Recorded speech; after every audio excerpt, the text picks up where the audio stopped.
Alright. Let's start. I know you search for your own space and seek solitude for a while. It's okay, you go seek your own boundaries. It's safer if you maintain that way.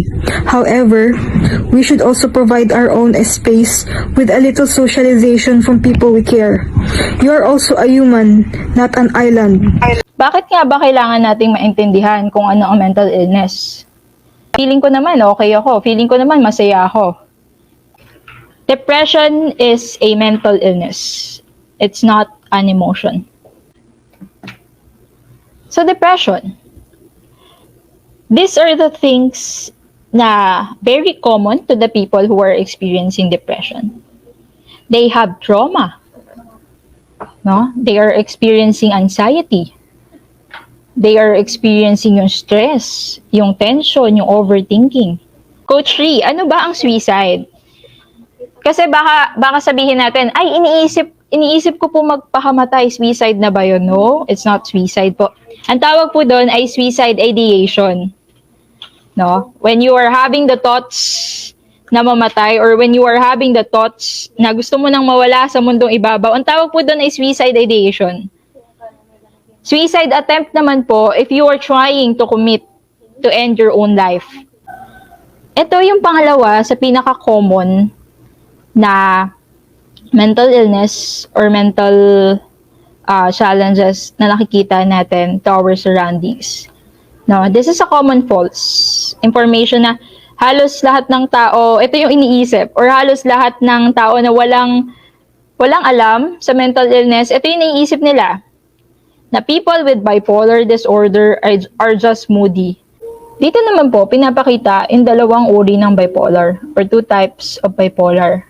Meron tinatawag na bipolar 1 and then meron tinatawag na bipolar 2. Bipolar 1, ayan po yung kanina, yung pinakita ko. Ang tawag po sa kanya is manic depression. And then the bipolar 2 naman po is hypomanic. So sabi nila, ang common thing na alam ng isang tao about anxiety is that mawawala rin yan agad. Ano? Pero the reality or the fact about it is that anxiety will not go away on its own. Ano? Akala natin, pag anxious yung isang tao, ay, ang dami-dami niya iniisip. Ang ginagawa natin, pinifeed natin siya, positive thinking lang, mindset, positive thinking. Pakainin mo ng positive thinking without us knowing na it's not the solution. Ngayon, Coach Ree, ano po yung dapat namin gawin kapag ang isang friend is nag-open up about their mental illness? So number 1, ito po yung sana kalimutan nyo na po yung mga pinagsasabi ko na iba, no? Huwag nyo nang kakalimutan tong part ng slide ko na to kasi this is the important part po nito, no? Number 1 is be a safe person. Kasi iba yung makikinig ka sa alam mo na pinakikinggan ka. Tapos, of course, the number 2, napaka-common ito sa atin eh. Or napaka-common ito sa mga tao eh. Kapag ang isang tao nag-speak up siya about the mental illness, meron tayong tinatawag na discrimination na in some point din eh. Kasi, alam mo yun, when a person discuss about their mental illness, ang common reaction ng ibang tao is that, ay, sira yung ulo nito. No? Natatakot tayo kasi baka sira yung ulo niyan. Pero hindi po. Ano? Because those people na nakaka-experience po ng mental illness, some of them hindi naman po sila yung ulo nila, no? Pinagdadaanan lang po sila emotionally. Stigma is very common. And stigma is annoying. Nakakainis. So for the number 2, I know na there's a lot of people are willing to speak up about their mental illness, about their mental state. Pero they are just afraid of being judged. Please lang po, let's avoid being the judger. No? And then, ito pong number 3, nilagay ko po dyan is no to toxic positivity. Ito po yung pakiusap ko sa inyo. Huwag po kayo magsi-self-diagnose. No? Bakit? Sobrang risky po nun. So, number 1 po is professional help is really important. And then, ito pong number 3 is that free consultation everywhere. Acceptance is the first step towards freedom. It might be challenging at first, but know that you are not alone. Hindi pala dapat, no? Hindi pala dapat ganun. Dapat pala alamin natin na pakiramdaman din natin yung tao na nag-open up sa atin. Para sa akin, Mami Ching, sang-ayon po ako sa iyo. Gusto ko rin pahalagahan tong mental health ko. And I'm amazed talaga na there's a lot of things you can learn. It's an honor po na maging guest speaker, and this is my first time na magiging guest speaker po in this kind of webinar. Good day! Kamusta? Di ba minsan pag mangangamusta tayo sa tao, usually napapansin natin ang laging sagot, okay lang. Pero deep inside, we know or they know themselves na they're not doing okay. Kamusta? Kamusta kayo? I hope you're doing okay. And if you're not, malalagpasan din natin to, ha? So, little do they know, my diagnosis is, as you can see here sa slide, I have mixed depression with anxiety, and yung current diagnosis ko po. My former diagnoses are chronic depression and depression with episodes of irritability. This is the current diagnosis of mine. So it is a clinical presentation in which a patient meets the full criteria for major depressive disorder, MDD. And at the same time, may other features ako na hypomania or mania. Like diniscuss kanina ni Coach Ree.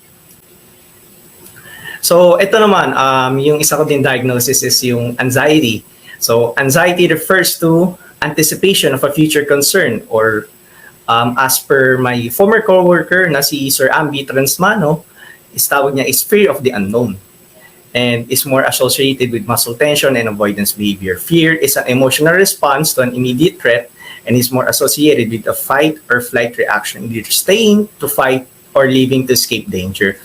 So the reason why sinabi ko po is struggle is it is much easier for us na maintindihan po sa mga nanonood po natin, no? Kagaya po na sabi ni Coach kanina, marami pong factor, kumbaga, na paano mo makuha itong diagnosis na to?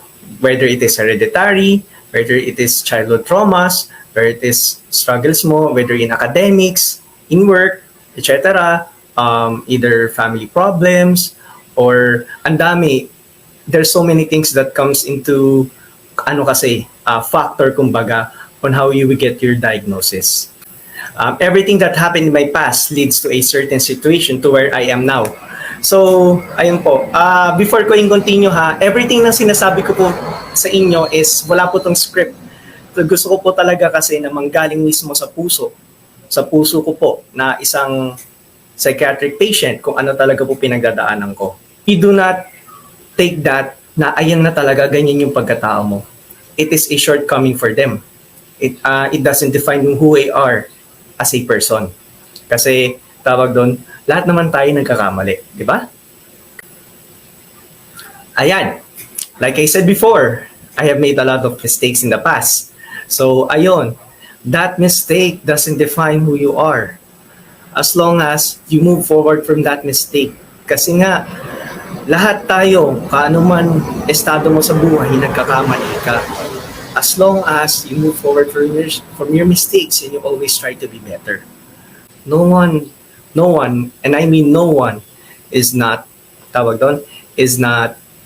exempted to make mistakes. Ayun, like I said before, mistakes don't have to, lahat tayo nagkakamali, kumbaga.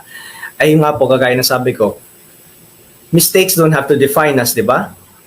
They're how we learn and grow, and they show us who and what we don't want to be. It's why they're mistake. So kagaya ng sabi ko po kanina, it's okay to make mistakes. Kasi nga po, you will learn and grow from that. So ayun, why do I advocate for mental health? Ito po, sa pinakakaliwa, nababasa po natin, gawa-gawa lang. And pangalawa, attention seeker. Pangatlo, just millennial things. So, ayon, in simple terms po, mental health, the term itself, mental health kasi. So, tawag doon, why it is very important. Kasi nga, like nakikita natin dito sa sa pang-apat na sentence natin is important at every stage of life, from childhood to adolescence, especially from childhood. That's how, ay yung pinaka stage na we are prone to traumas, right? I do know for a fact a lot of us naka-experience tayo ng childhood traumas. And especially in adolescence, kumbaga, nasa developmental age ka na. Adolescence, I do believe is 13 and above, 13 to 17. Correct me if I'm wrong, I do apologize for that. So ayun nga kasi, you're at a developmental stage. That is the stage where you are very prone to psychological trauma. So ayun, how do I cope up with my diagnosis, especially during the pandemic? So ayun nga po, here are our main forms of coping mechanisms po. Ayun, as you can see naman, I love going to the gym, I love training talaga. So pangalawa, eating, talking to my loved ones.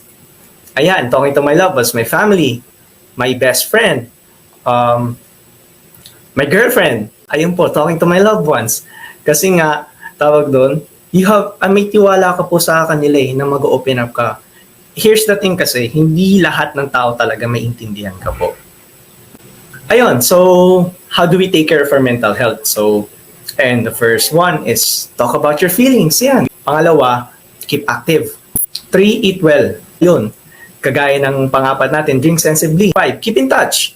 Number 6, ask for help. Take a break. So, do something you're good at as long as wala kang tinatapakan na tao. So, last but not least, it's okay to consult a psychiatrist, psychologist, or counselor. It is fine for you. Yan po. Ask for help. Be around people who are good for your mental health po, no? I love you. At kung humingi ng thank you po sa inyo lahat for this opportunity na makapag-speak ako. The other guest speakers din gusto kong humingi ng thank you. And my family members, Sir Rafi and Dean Cynthia Acosta pala from Olivares College. Gusto ko pong humingi ng thank you po sa inyo for being a role model po para sa akin. And last but not least, my wonderful girlfriend, Crystal po. Yun po. Thank you so much po sa inyo and have a blessed Saturday. Thank you po, Mark. Napagandang sinabi niyo, your life story and the many ways you did deal with your condition po, with your depression, and that you've always had a lot of people to support you, not just your therapist, but everyone else. So, saludo po ako sa inyo, Mark. Yes, very well said. At saka, kung papansinin natin, the first speaker and the second speaker, ang laging bottom line nila is yung makinig tayo. Banggit natin, naging aware tayo about what are the different mental illnesses na pwede nating ma-acquire, no? Lahat po tayo, hindi po excuse dyan, no? Lahat po tayo ay prone, ano, na magkaroon ng mental health issues, ano? And kaya kinakailangan po natin na magkaroon tayo ng awareness, ano, kung paano natin mapapangalagaan ang ating mental health, no? And one of the things that we can do in order for us to have our to take care of our mental health is actually yung pag-uusapan natin ngayon. So this is all about self-care and mindfulness. Okay? Ano ba yung self-care? Pag sinabi ng self-care, it refers to any activity that we do deliberately in order to take care of our mental, emotional, and physical self. So self-care, pinag-uusapan natin, pag narinig kasi natin self-care, ano? Parang, it's all about mental health. No, actually, it's all about everything in your being. It's all about all the domains, no? Taking care of all the domains of your personality. Mental, emotional, and also the physical. Bakit po? Kasi magkaka-connect yan eh. If you don't take good care of your mental health, it will have an effect to you emotionally. And eventually, mag-ito siya into physical, no? For example, naramdaman mo na hindi ka nakakatulog, okay? Or you keep on, hindi ka nakakatulog and then Napakaraming tumatakbo sa isip mo. And then eventually you feel weak. Ano? And dahil nanghihina ka na, ang nangyari, pumunta ka sa isang doktor, physician. Okay? At nakita ng doktor na, hey, nothing is really wrong with you physically. Okay, ano sabihin ng doktor sa atin? Siguro na-stress ka. Yan. Siguro na-stress ka. Yan. So pag na-stress, no, ano saan natin tayo pupunta, anong ibig sabihin noon? Na yung stress pala, no, ay nakakaapekto sa ating physical health. 'Di ba? So dito pag nag-self-care tayo, mapapangalagaan natin ang mental, emotional, and ating physical self. Ano pa? Self-care is an important part of wellness. Overall wellness ang pinag-uusapan natin when we talk about self-care. This is taking time and discover what helps you to feel good and recharge. Another thing, self-care is something that refuel us. Okay, when you take a break from all the loads of work, okay, when you take a break from the activities that you do, when you take a break sa sobrang pag-iisip, no, ng mga bagay-bagay na hindi naman nangyayari, no, nag-overthink ka. Okay, when you take some time, no, to do something, no, na hindi mo naiisip yung mga bagay na yon, and that's something like you are refueling, we are refueling ourselves, no? And of course, self-care is not selfish act dahil sabi nga natin, no, if I don't take care of myself, I won't be in the place to give my loved ones either. So, bakit kailangan natin, no, na magkaroon tayo ng self-care? This is the why of the self-care. Because marami tayong mental health issues, especially in this time of pandemic. Go along. Now, this is the how. Okay, paano ako magkakaroon ng self-care? And the best thing that you can do in order to have self-care is you have to build a self-care action plan. Okay. Napakadali lang po nito. If you have a pen with you or notebook with you, you can copy this one and you can identify what are the self-care action plan that I can make. So, pag sa ating self-care, we are targeting at least 5 domains of our well-being, no? What is that? What are those domains? So those are physical, emotional, cognitive, social, and financial. There are levels of self-care, no, na makikita natin dito, no? So we have level 1, 2, and 3. O nating spirituality. Okay, that's because this is important. No? Spirituality, nakita natin on the 3rd level ito ng ating self-care, ano? So it includes a sense of connection to something bigger than ourselves, and it typically involve the search for meaning in life, no? Yun ang tinatawag natin spirituality. We need to do something, no, to have self-care of our spiritual well-being. Okay? So this is something sacred or transcendent or simply a deep sense of aliveness and interconnectedness or simply having a personal relationship with God, no? Regardless of our religion, the most important thing that we have in our life is our relationship with God. How do we keep our mentally healthy in this time? Okay? Number 1, understand how uncertainty, changes, and disruptions to your life increases your stress and anxiety. 2, set healthy boundaries to manage the constant stream of COVID-19 information. Okay? Next, create realistic goals to keep your life on track during this pandemic. Next, learn about strategies and tools to manage COVID-19 anxiety and worrisome thoughts. And then, connect with a supportive, confidential online community for ongoing peer support. So, mindfulness is a very important, no, pag na tayo ay nagsi-self-care, no? So, what is mindfulness? This is described as the practice of paying attention in the present moment and doing unintentionally and with intentionally and with non-judgment. Alright, so bakit natin kailangan gawin ang mindfulness? Ano bang magagawa dito sa atin? Okay? Mindfulness improve focus and concentration in work. Okay? Actually, sa work, may sa mga ituturo sa niya about mindfulness exercises and grounding exercises. Pwede mong gawin siya kahit nasa work ka, no? Kapag na-stress ka na. Okay? Or na out of focus ka na. at kailangan mong mag-reconnect into reality. Yan. Nai-improve ang iyong focus and concentration when we do mindfulness. What else? It reduces stress. Nababawasan po yung ating stress and improves the ability to manage our stress. Okay? Number 3, increase focus, improve ability to pay attention, focus, and concentrate. It also improved emotion regulation by reducing impulsiveness and improved behavior. Yan. Increase emotional intelligence, no? Improve conflict resolution skills, and the increase empathy and respect, no? Increase empathy and understanding to others.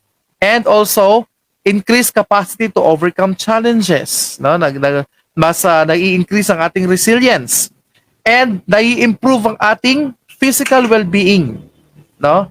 By nagkakaroon tayo ng desire to increase or engage in a physical activity and improve creativity and collaboration.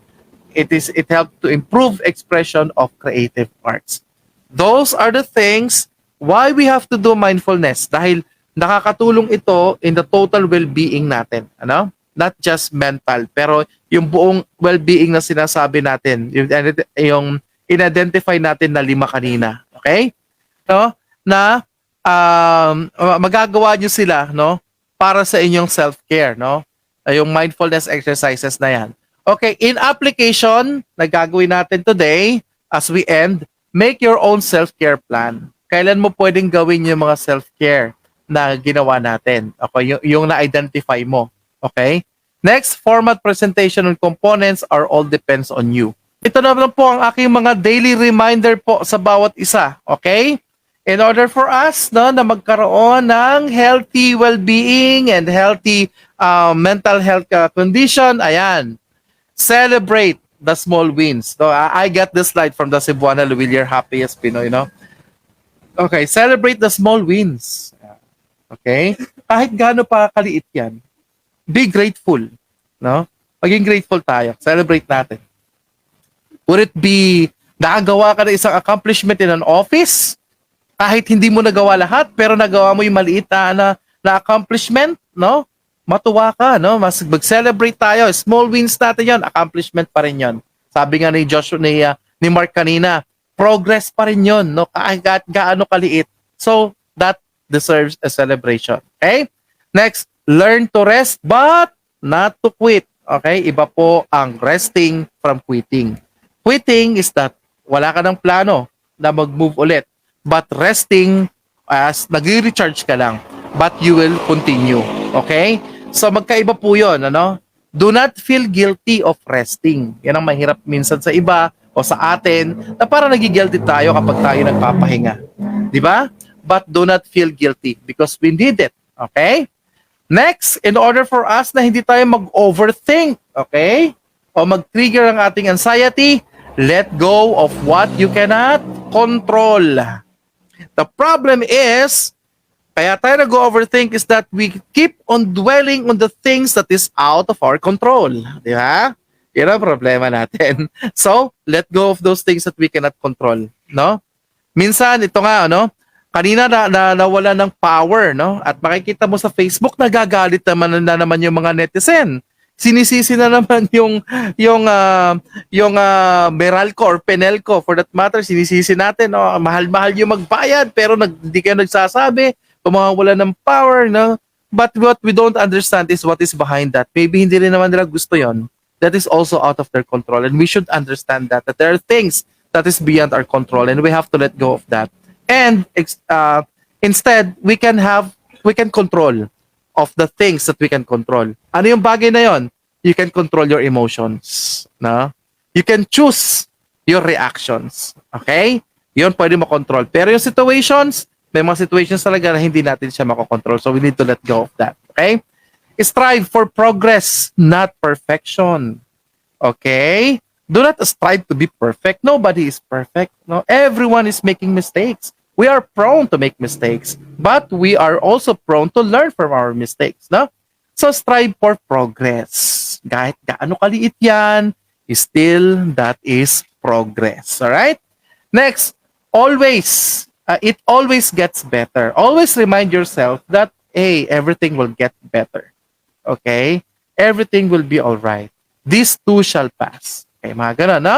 And especially yung last dito is keep going. Keep going, no? Yan ang sinasabi ko lagi sa sarili ko. I need to keep going. I will rest. I will not quit. I will not try to control the things that is uncontrollable. Okay? I will not all these circumstances stop me from keep on going. Okay? Next slide po tayo. Excuse me. Okay. This is self-love naman. Okay? This is self-compassion. Okay? The next one that I'd like to remind you is that you need to be kind to yourself. No? And ito yung summary ng self-care na sinasabi natin. Self-care is being kind to yourself. Okay? Ano pwede natin gawin? Get a good sleep. Eat well and healthy. Alright? Do not invalidate your feelings. Ano ibig sabihin ng invalidate your feelings? Okay? Kaya nga na sinabi natin, if you feel angry, you feel sad, acknowledge the feelings. Acknowledge the emotion. Okay? I-acknowledge natin na malungkot tayo. Sabi nga, it's okay not to be okay. Alright? What is not okay is that you are trying to pretend that you are okay. Nakikigets niyo po ba? Okay? So do not invalidate your feelings. Okay? So, try to identify it. And choose reaction doon sa feelings na yan. Anong pwede mong gawin? Okay? Gaya nga na sinabi ko, emotions are warning signs, no, for us. If you feel sad, anong pwedeng gawin? Find something na pwede mong gawin in order for you to overcome that sadness. Okay? We need to understand our emotion, and in understanding our emotions, malalaman rin natin at mauunawaan rin natin kung anong pwede natin gawin to overcome that. Okay? Stretch and hydrate, drink plenty of water, do exercise, no? And do not compare yourself to others. Super na napakarami po naming natutunan. Yung tanong mo, Sir Romel, kung I hope sana may natutunan kayo. Hindi lang kakunti, napakadami. Mula kanina hanggang sa inyo, sobrang dami. Para nga talagang kailangan bawat isa sa inyo, upuan talaga, isa-isa. Ipaliwanag talaga, busisiin pa kasi marami pa yan. Kumbaga, mahapyaw pa nga lang kung tutuusin, ano? Marami pa nga, kumbaga, sangay-sangay yan. Pero syempre, limited ang oras natin. So, pero, ang daming insights po na naibigay niyo po sa amin. At maraming salamat po. And yes po, I agree with you, Mami Ching. Thank you, Sir Romel, for sharing your ideas on and tips and tricks on how we can keep our mental health in check during these times. Ating araw po, sa pagkatapos ng ating webinar, nais kong pasalamatan unang-una ang ating mga speakers, sina Ms. Jonah Marie Mendoza, Mr. Mark Eric Guevara, at Mr. Romel Arellano. Maraming salamat po sa pagbahagi ng inyong kaalaman at experience tungkol sa pagpapalago ng mental health. Ikalawa, nais kong pasalamatan ang lahat ng dumalo. Sa inyo po na narito, salamat sa pagtugon at sa pakikiisa.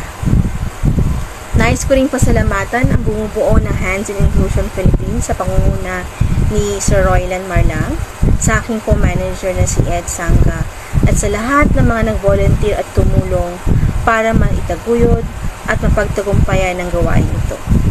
Salamat po sa inyong lahat.